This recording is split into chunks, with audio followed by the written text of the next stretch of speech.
आराधना स्तुति हो प्रभु जी तेरी, आराधना स्तुति हो।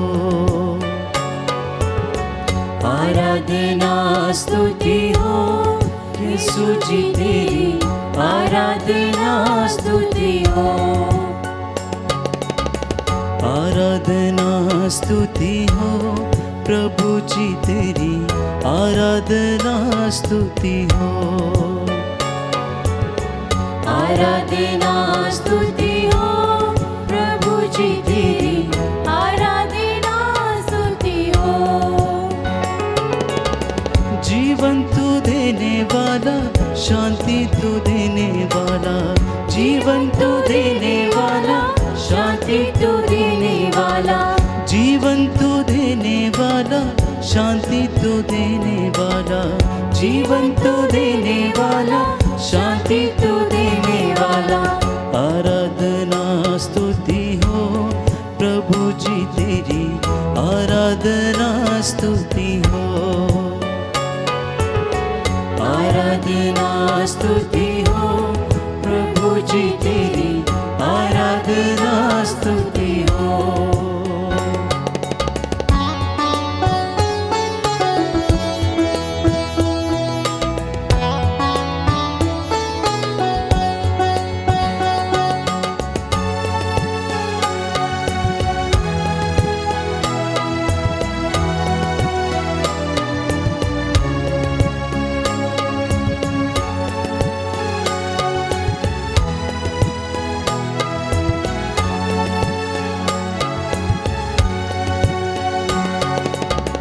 मुक्ति तू देने वाला, शांति तू देने वाला, मुक्ति तू देने वाला, शांति तू देने वाला, मुक्ति तू देने वाला, शांति तू देने वाला, मुक्ति तू देने वाला, शांति तू देने वाला। आराधना स्तुति हो प्रभु जी तेरी, आराधना स्तुति हो। आराधना स्तुति हो यीशु जी तेरी, आराधना स्तुति हो। आराधना स्तुति हो प्रभु जी तेरी, आराधना स्तुति हो। आराधना स्तुति हो प्रभु जी तेरी, आराधना स्तुति हो।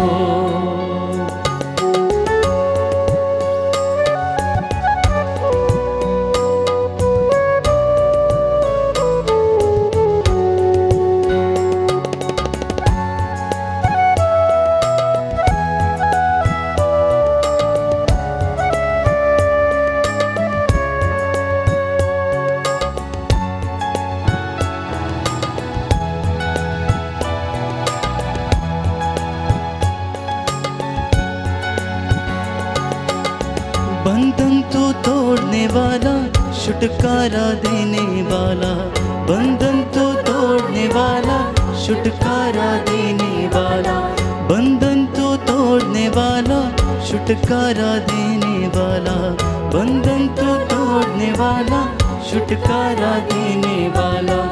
आराधना स्तुति हो यीशु जी तेरी, आराधना स्तुति हो।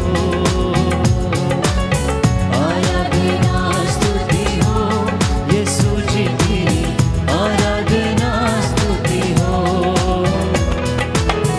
आराधना स्तुति हो प्रभु जी तेरी, आराधना स्तुति हो। आराधना स्तुति हो प्रभु जी तेरी, आराधना स्तुति हो।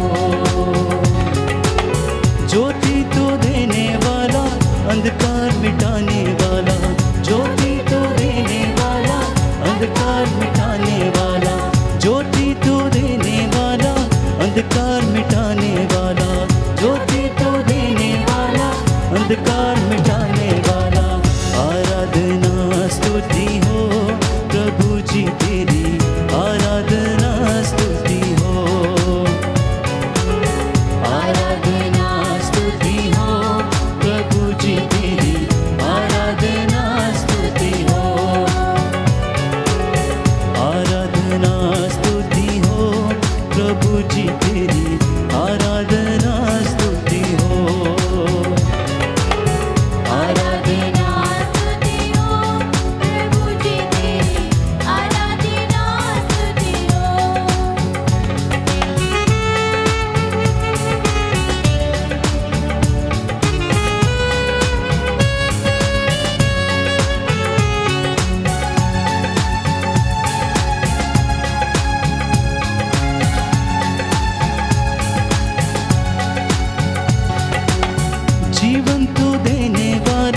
शांति तू देने वाला, ताली बजाते हुए। जीवन तू देने वाला, शांति तू देने वाला, जीवन तू देने वाला, शांति तू देने वाला, जीवन को देने वाला, शांति को देने वाला।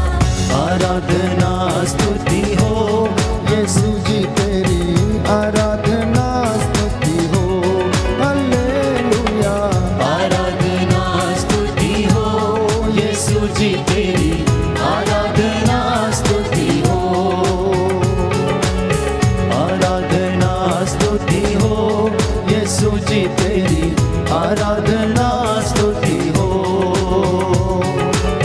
आराधना स्तुति हो यीशु जी तेरी आराधना स्तुति हो।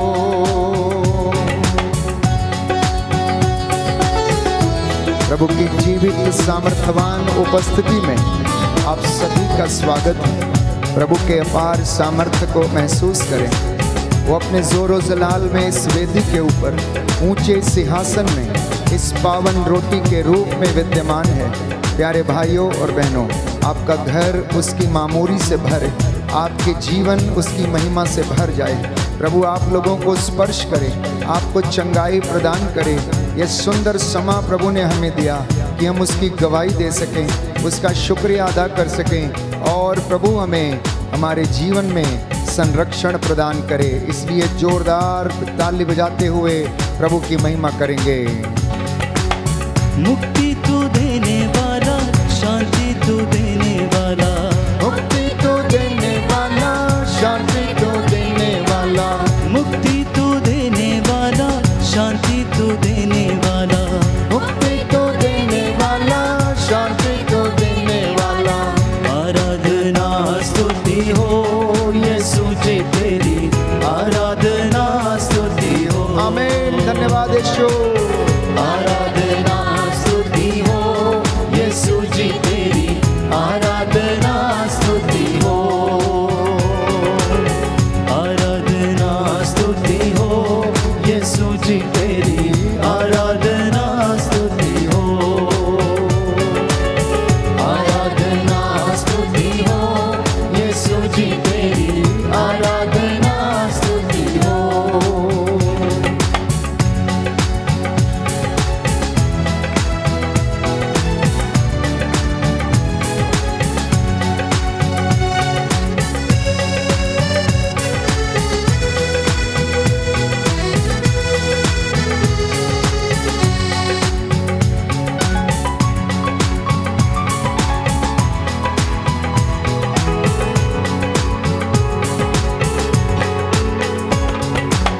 ज्योति तू देने वाला, अंधकार मिटाने वाला, ज्योति तो देने वाला, अंधकार मिटाने वाला, ज्योति तू देने वाला, अंधकार मिटाने वाला, ज्योति तो देने वाला, अंधकार मिटाने वाला। आराधना स्तुति हो यीशु जी तेरी आराधना स्तुति हो, हालेलुया। आराधना स्तुति हो यीशु जी तेरी आराधना स्तुति हो, आराधना स्तुति हो यीशु जी तेरी आराधना स्तुति हो, आराधना स्तुति हो यीशु जी तेरी आराधना स्तुति हो, आराधना स्तुति हो यीशु जी तेरी आराधना स्तुति हो, आराधना स्तुति हो यीशु जी तेरी आराधना स्तुति हो, आराधना स्तुति हो यीशु जी तेरी आराधना स्तुति हो। हालेलुया। हालेलुया। हालेलुया। हे प्रभु यीशु, हे प्रभु यीशु, तेरी आराधना हो, तेरी आराधना, तेरी स्तुति हो, तेरी स्तुति, तेरी महिमा हो, तेरी महिमा, तेरी जय जयकार हो। तेरी जय जयकार मैं हो। तेरी आराधना करता हूँ। मैं तेरी आराधना हे प्रभु यीशु, हे प्रभु यीशु, आपकी महिमा गाता हूँ, आपकी महिमा गाता हूँ, आपका जय जयकार करता हूँ। आपका जय जयकार करता हूँ। Hallelujah, hallelujah. हालेलुया। हालेलुया। स्तोत्रकार कहता है, स्तोत्रकार कहता है, धन्य है वह मनुष्य धन्य है वो मनुष्य जो प्रभु पर श्रद्धा रखता है जो प्रभु पर श्रद्धा रखता है और उसकी आज्ञाओं को और उसकी आज्ञाओं को हृदय से चाहता है। हृदय से चाहता है। हालेलुया। हालेलुया। उसका वंश उसका वंश पृथ्वी पर फलेगा फूलेगा, पृथ्वी पर फलेगा फूलेगा, धर्मियों की संतति को धर्मियों की संगति को आशीर्वाद प्राप्त होगा, आशीर्वाद प्राप्त होगा, उसका घर भरा पूरा होगा, उसका घर भरा पूरा होगा, उसकी न्यायप्रियता सदी बनी रहती है, उसकी न्यायप्रियता सभी बनी रहती है। वह धर्मियों के लिए वो धर्मियों के लिए अंधकार का प्रकाश है, अंधकार का प्रकाश है, वो दयालु है, वो दयालु है, करुणामय है, करुणामय है, न्यायप्रिय है, न्यायप्रिय है, वो तरस खाकर उधार देता है वो तरस खाकर उधार देता है और ईमानदारी से और ईमानदारी से अपना कारोबार करता है। अपना कारोबार करता है। Hallelujah, hallelujah. Hallelujah, hallelujah. Hallelujah. Hallelujah. प्रियजनों, इस वक्त हम प्रभु की हुजूरी का अनुभव करें। हम उसकी पाक पवित्र हुजूरी में आए हैं आज का दिन पवित्र रखने के लिए। 10 नियमों में से एक नियम प्रभु ने इजरायलियों को दिया कि हुक्म पर्व का आदेश का पालन करो और प्रभु का दिन पवित्र रखो। आज का दिन प्रभु का दिन है और जो उसे इस दिन में आदर देते हैं, सम्मान देते हैं, प्रभु भी उन्हें सम्मान देता है और आदर करता है। क्योंकि वचन हमें बताता है, पवित्र वचन कहता है, जो मेरा सम्मान करते हैं मैं उनका सम्मान करता हूं। Hallelujah, hallelujah. हालेलुया। हालेलुया। प्रभु कहता है, प्रभु कहता है, जो मेरा आदर करता है जो मेरा आदर करता है मैं भी उनका आदर करता हूं। मैं भी उनका आदर करता हूँ। जो मुझे तुच्छ जानते हैं जो मुझे तुच्छ जानते मैं हैं भी उन्हें तुच्छ जानता हूं। मैं भी उन्हें तुच्छ जानता हूँ। आपके लिए वचन पढ़ूंगा, सामुएल का ग्रंथ, पहला ग्रंथ, अध्याय 2, पद संख्या 30 और उससे आगे। इसलिए प्रभु इज़राइल का ईश्वर ये कहता है कि मैंने कहा था कि तुम्हारा और तुम्हारे पिता का घराना सदा मेरे पवित्र स्थान पर मेरी सेवा करेगा, किंतु अब प्रभु ये कहता है ऐसा नहीं होगा। मैं उन्हीं का आदर करता हूं जो मेरा आदर करते हैं, परंतु जो मुझे तुच्छ समझते हैं वे भी तुच्छ समझे जाएंगे।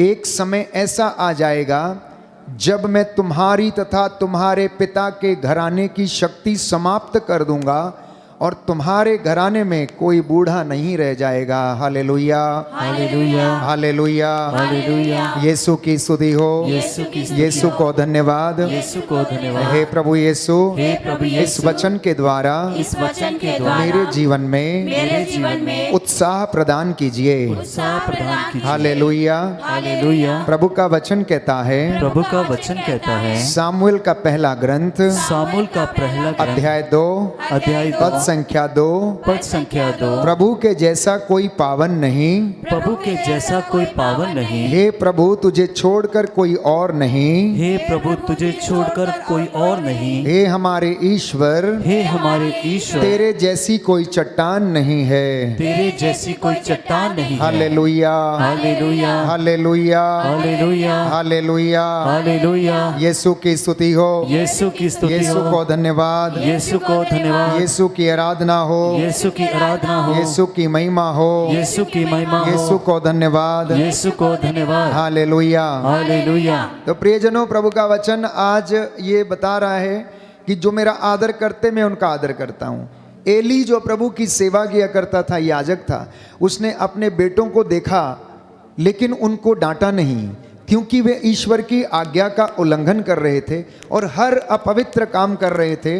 तो प्रभु का वचन कहता है सामुएल को प्रथम दर्शन देता है और वचन कहता, अध्याय 3 सामुएल का पहला ग्रंथ पद संख्या 13, कि मैं उसे ये बता देना चाहता हूँ कि मैं उसके दोष के कारण ही उसके घराने को अपवर्तनीय दंड देने जा रहा हूँ। क्या कहता है वचन? वचन ये कहता है कि एली को बता दो, सामुएल एली को बता दो कि मैं उसके घराने को अपवर्तनीय दंड देने जा रहा हूं, क्योंकि उसने अपने पुत्रों को कुकर्म करते हुए देखा, लेकिन उसने, प्यारे भाइयों और बहनों, ईश्वर का भय नहीं खाया। आगे लिखा है, क्योंकि उसने अपने पुत्रों को कुकर्म करते देखकर भी उन्हें नहीं रोका। इसलिए मैं शपथ खाकर एली के घराने से कहता हूं कि उसके घर के दोष का प्रायश्चित ना तो बलिदान के द्वारा संभव है और ना ही किसी चढ़ावे के द्वारा। इसलिए प्रभु का संदेश आज स्पष्ट है प्रियजनों।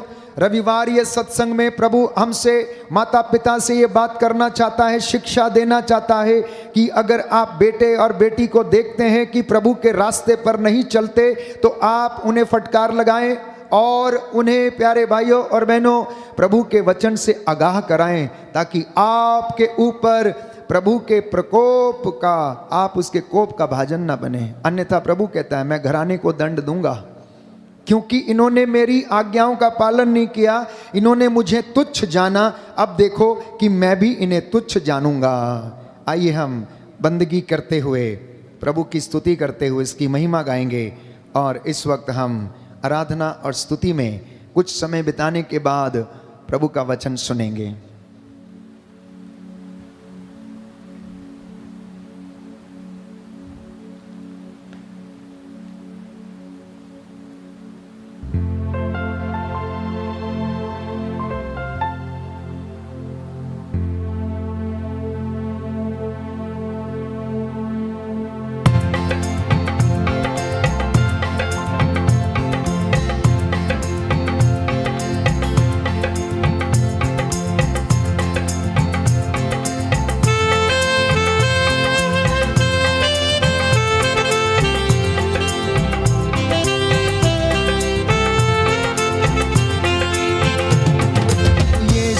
यीशु हम तेरी आराधना करते,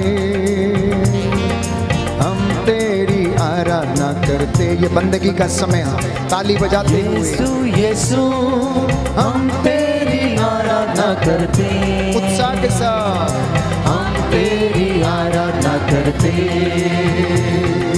यीशु यीशु हम तेरी आराधना करते, आराधना करते। यीशु यीशु हम तेरी आराधना करते, हम तेरी आराधना करते। आराधना आराधना आराधना, बोलो आराधना आराधना आराधना, आराधना आराधना आराधना, विश्वास के साथ आराधना आराधना आराधना। अब्बा पिता हम तेरी आराधना करते, हम तेरी आराधना करते। अब्बा पिता हम तेरी आराधना करते, हम तेरी आराधना करते। ताली बजाते हुए आराधना आराधना आराधना, आराधना आराधना आराधना, आराधना आराधना आराधना, आराधना आराधना आराधना। चंगाई दाता हम तेरी आराधना करते, हम तेरी आराधना करते। बोलो प्रभु यीशु मसीह के नाम की, बोलो प्रभु यीशु मसीह के नाम की। चंगाई दाता हम तेरी आराधना करते, हम तेरी आराधना करते। चंगाई दाता हम तेरी आराधना करते,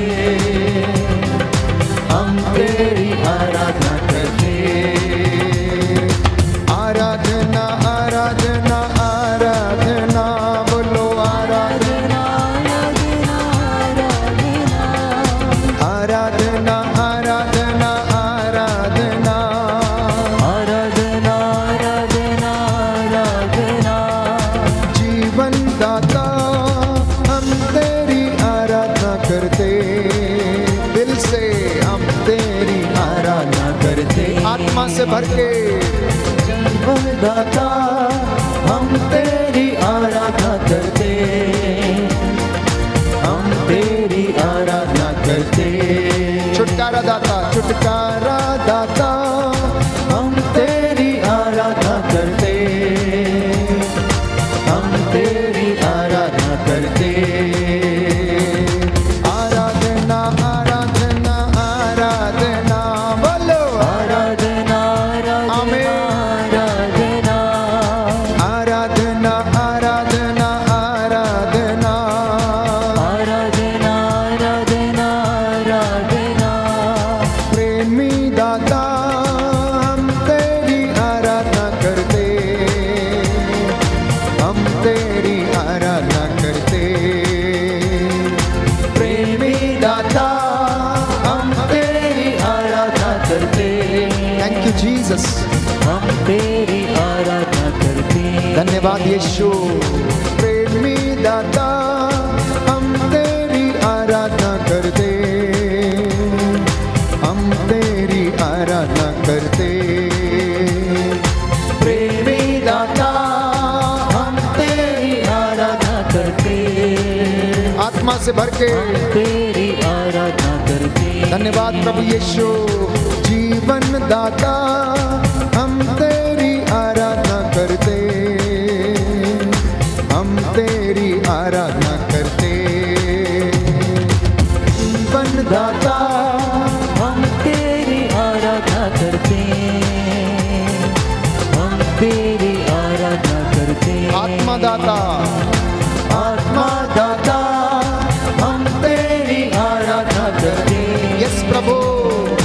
हम तेरी आराधना करते। पालनहारा, पालनहारा हम तेरी आराधना करते, हम तेरी आराधना करते।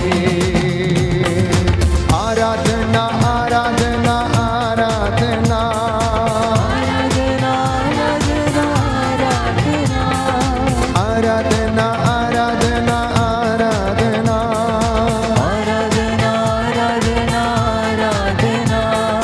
सृजनहारा हम तेरी आराधना करते, हम तेरी आराधना करते। सृजनहारा हम तेरी आराधना करते, थैंक यू जीसस। हम तेरी आराधना करते। शक्ति दाता हम तेरी आराधना करते, हम तेरी आराधना करते। शक्ति दाता हम तेरी आराधना करते, हम तेरी आराधना करते। आराधना आराधना आराधना आराधना आराधना